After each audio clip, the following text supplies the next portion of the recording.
एक जीवतिया माई का गीत गा रही हूँ। गोटवा के आरी आरी बाझिन रोवे मैया से अरज करे मैया से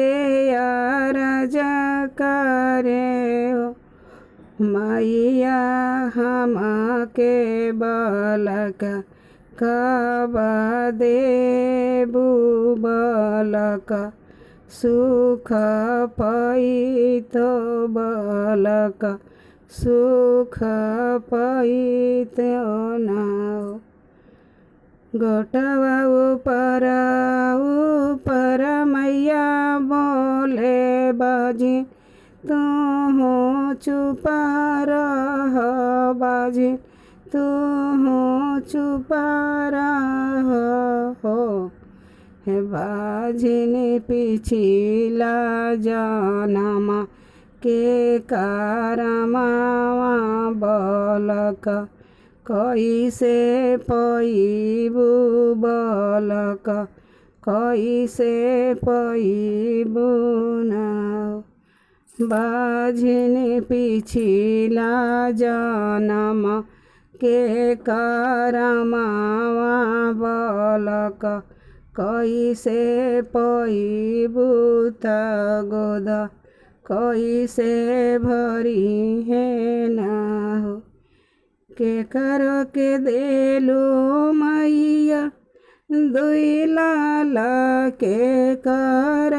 के चार लाला हो मैया हमारो पर फेरा तू नजरिया बालक एक देह तू त गोद हमार भरी दे तू हो हे मैया हमारो पर फेरा तू ना जरिया बालक एक दे तू त गोद हमार भरी दे तू चुप हो खये सेवक चुप हो खजानी रोई मारा हूँ हो सेवका तोहरो के देबो हम होरिला बालक तुखे लैहा बालक तुखे